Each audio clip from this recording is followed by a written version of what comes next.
Welcome to the Manly Saints Project with me, Hugh Hunter. We live in a world that struggles to understand the virtue of manliness.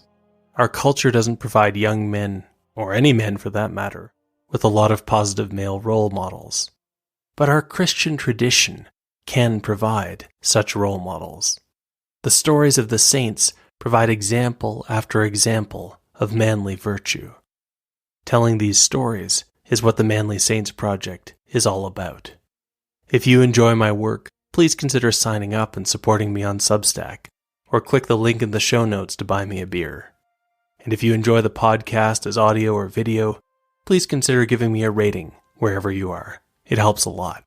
Now, let's meet this week's Manly Saint.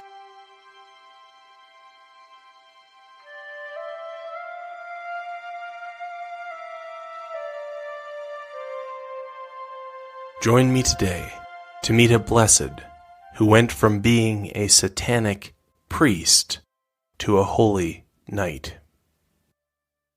Name: Bartolomeo or Bartolo Longo. Life: 1841 to 1926. Status: blessed. Feast: October 5th. The weight of the past caught up with Bartolomeo Longo on a business trip in 1872. Longo was being sent to figure out whether it was possible to get the rents owed to his employer from people who were technically her tenants. The tenants lived near the ancient ruins of Pompeii, the city in the west of modern Italy that had been destroyed by a volcano in 79 AD. Once Longo got there and started looking around, it was easy to see why they weren't paying. The tenants had nothing to give. The area was impoverished and violent. The people had no access to education or social services. The only order came from organized crime, the Camorra. Bartolomeo Longo wandered through the area. His guards, Camorra men, showed him to the church. It was old, a little building left over from the Middle Ages. Rats scurried into the shadows as he went in. The altar had holes where worms had dug through it. Most locals never went there. If there was a shadow over this desolate place, Bartolomeo Longo had shadows of his own, and for some time now, they had been darkening around him. In years past, Bartolomeo Longo had been an occultist and a medium. He had looked, as he might have put it at the time, beyond the veil, and something malevolent had looked back at him. And in his youth, Bartolomeo Longo had promised himself to this entity, and become what he now believed was a satanic priest. He had tried to return to the church. Here by the ruins of Pompeii, he wondered again whether the devil still had a claim on his soul.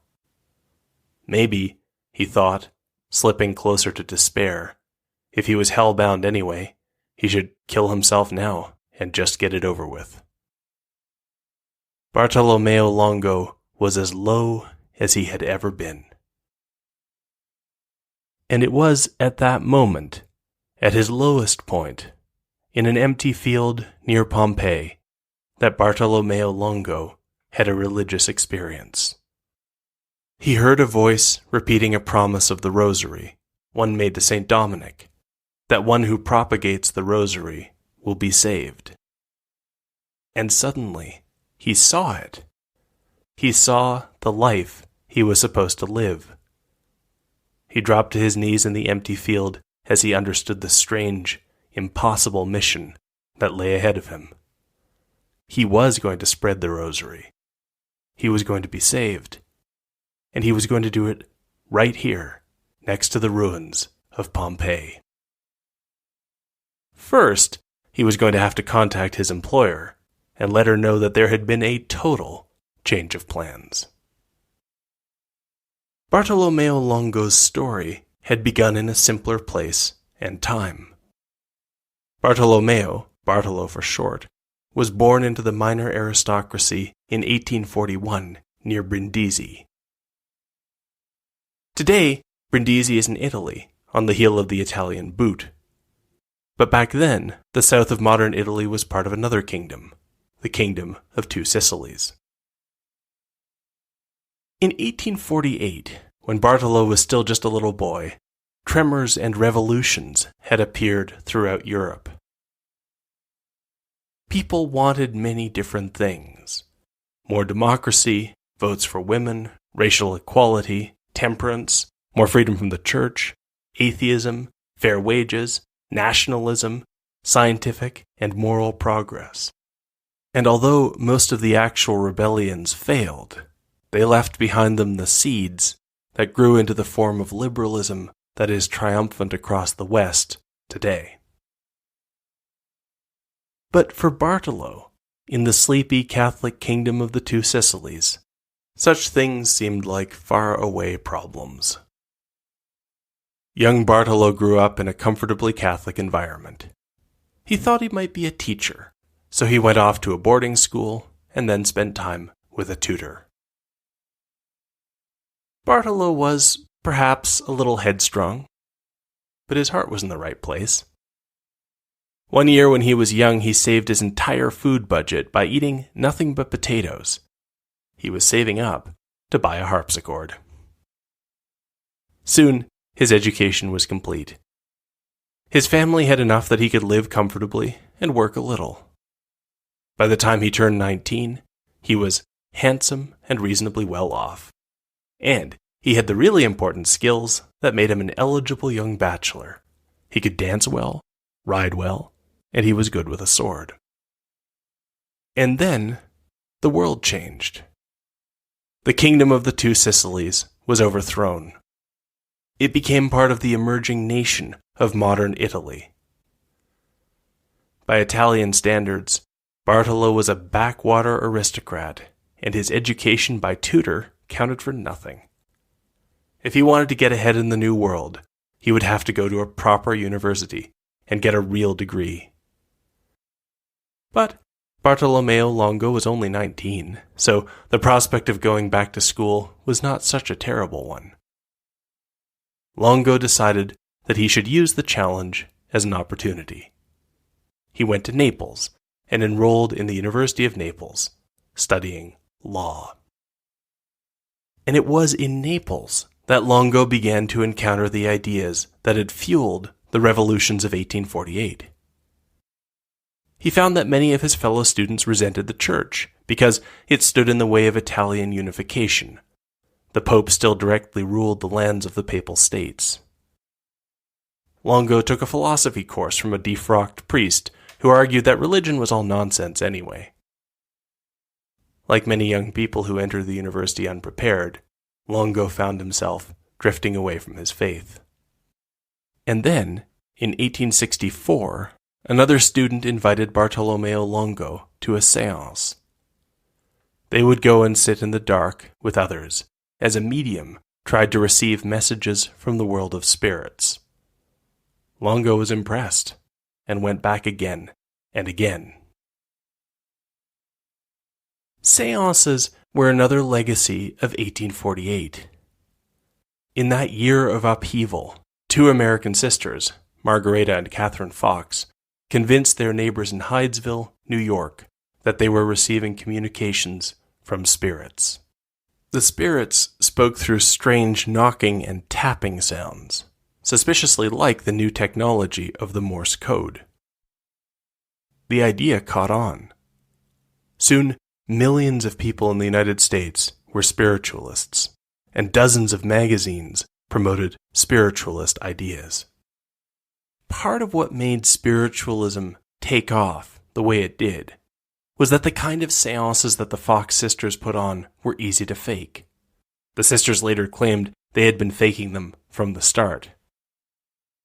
But many people were true believers, and soon everyone who was anyone was attending seances, from the author Mark Twain to the philosopher William James to the scientists Pierre and Marie Curie. In England, Queen Victoria went to seances hoping for a last word from Prince Albert, while in the United States, Mary Todd Lincoln was using the same method to get a last bit of wisdom from Honest Abe. The spiritualist trend had emerged so quickly that even Christians weren't sure what to make of it. Some people considered it magic. Others thought it was perhaps just a new kind of science. Others, like the magician Harry Houdini, fixated on exposing mediums as charlatans.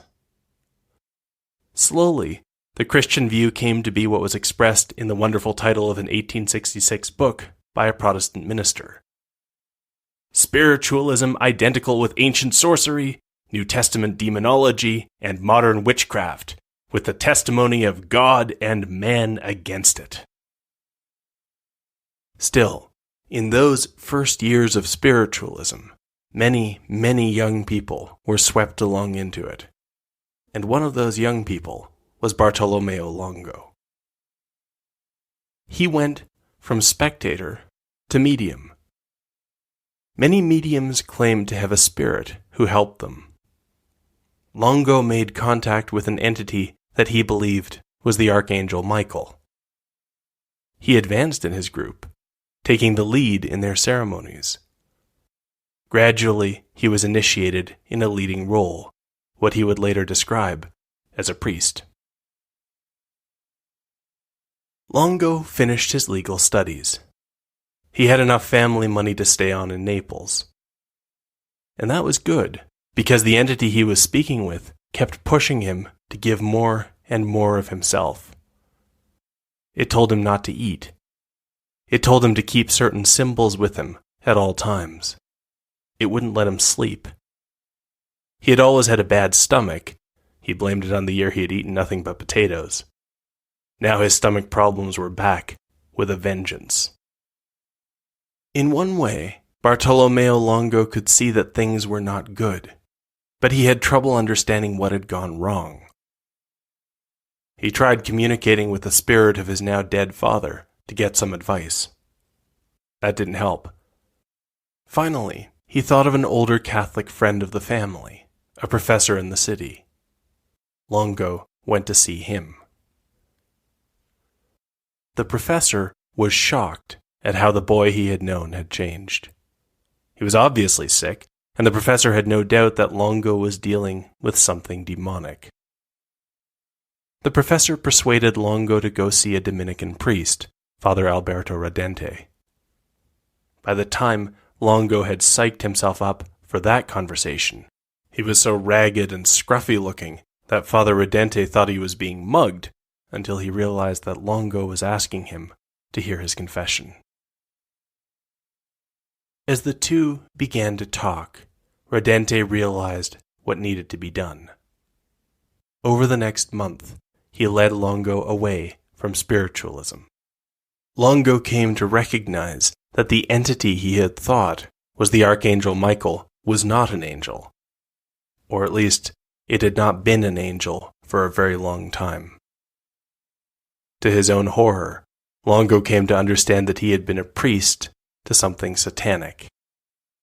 Carefully, Father Redente led him through repentance and confession and back to the church. It was not an easy path, and as a focus for Longo's troubled mind, the priest pointed him to the rosary. Longo would pray the rosary again and again when he was not certain what else to do.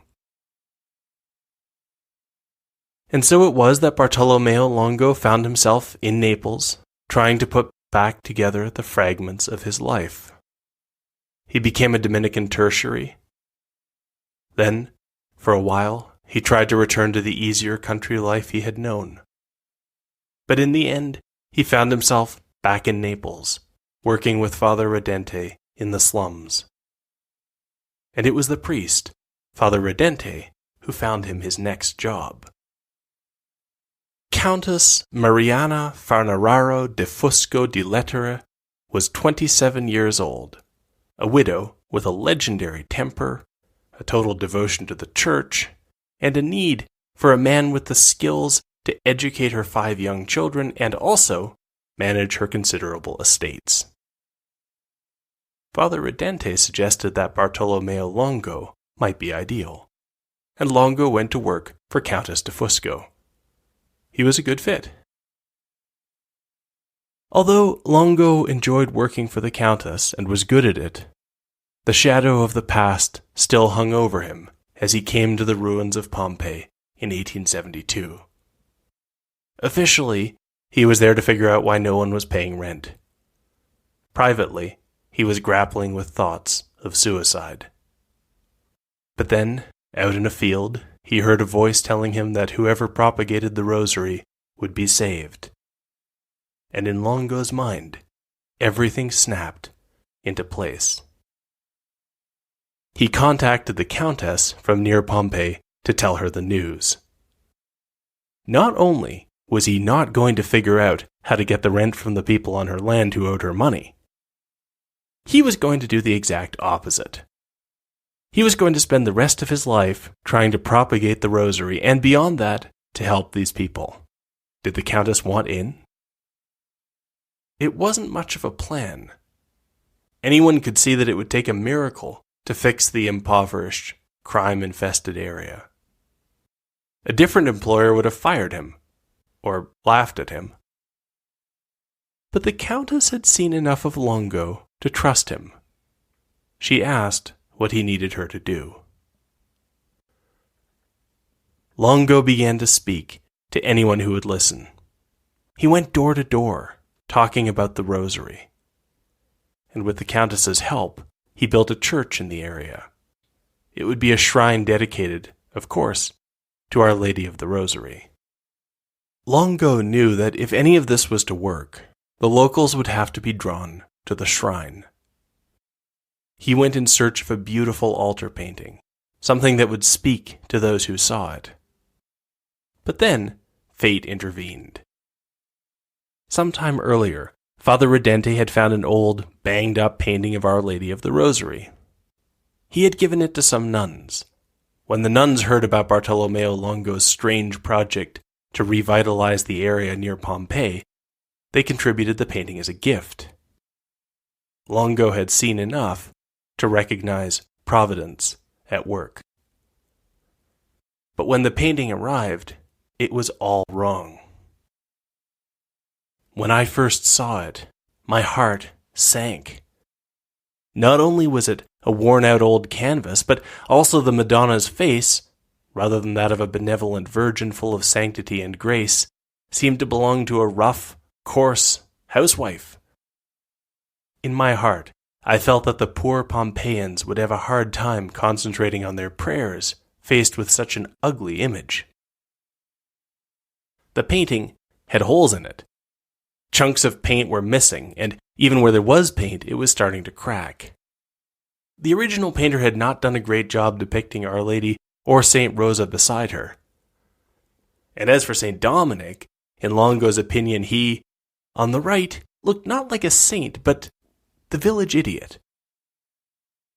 Not exactly sure why he was doing it, Longo put the painting up on the altar. No one was inspired. Or almost no one. An artist in Naples saw the painting and realized that it had potential. It just needed to be thoroughly restored. By the time he had finished, the painting was beautiful. It was the central focus that Longo had hoped for. He put the painting into the shrine. And then, Bartolomeo Longo got his miracle. Or rather, he got his miracles. Healings began to be reported at the shrine. The locals began to pray the rosary and to return to the church. And pilgrims began to come from outside the area to see the miraculous picture. Soon, the shrine was busy all the time, and money was pouring in. Bartolomeo Longo began to build. Soon, New Pompeii had its own train station. Then, a post office, a telegraph office, schools, hotels, a treatment center for orphans, nurseries, artisans' shops, aqueducts to bring in clean water, plazas, fountains, trees in the streets, cheap housing for workers, a school specializing in children whose parents were in prison, a printing press that produced a popular Catholic magazine, and an observatory. Organized crime sank back into the shadows. Everywhere he could, Longo set the city up to help the people who lived in it. When temporary laborers were needed, Longo set up their rents to pay into buying their apartments for them outright. Building this new city became Longo's life's work. It was going to be the answer he had been looking for as a student, a living example of something that was both modern and in the service of God. In 1887, New Pompeii was launched officially, dedicated, of course, to Our Lady of the Rosary. Longo wrote, "The first hour of the New Pompeii, of a city that rises again next to the ruins of the famous ancient pagan city, was struck on the memorable day of May 8th, 1887. On that day, a people that rises again had its baptism. And from that day began the history of this people that, illuminated by religion, is born again to the benefits of modern civilization." There would be challenges, of course. People started to complain that Longo's working relationship with the Countess was inappropriate.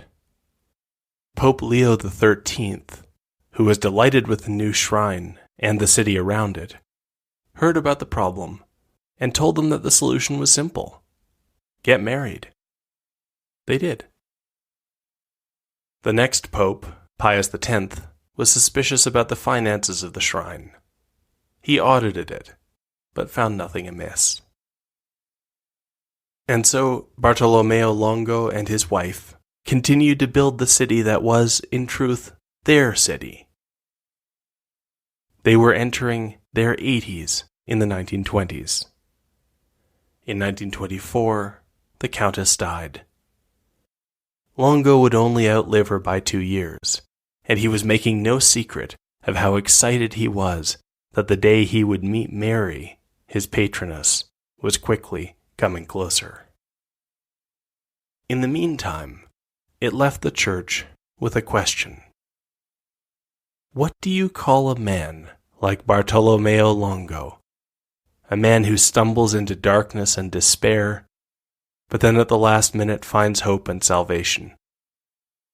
And what do you call him if he transforms a desolate place into a holy city? The first part of an answer came in 1925, when Bartolomeo Longo was made a knight in the Order of the Knights of the Holy Sepulchre. With Blessed Bartolomeo Longo on the path to sainthood, it seems that the second part of the answer is still to come.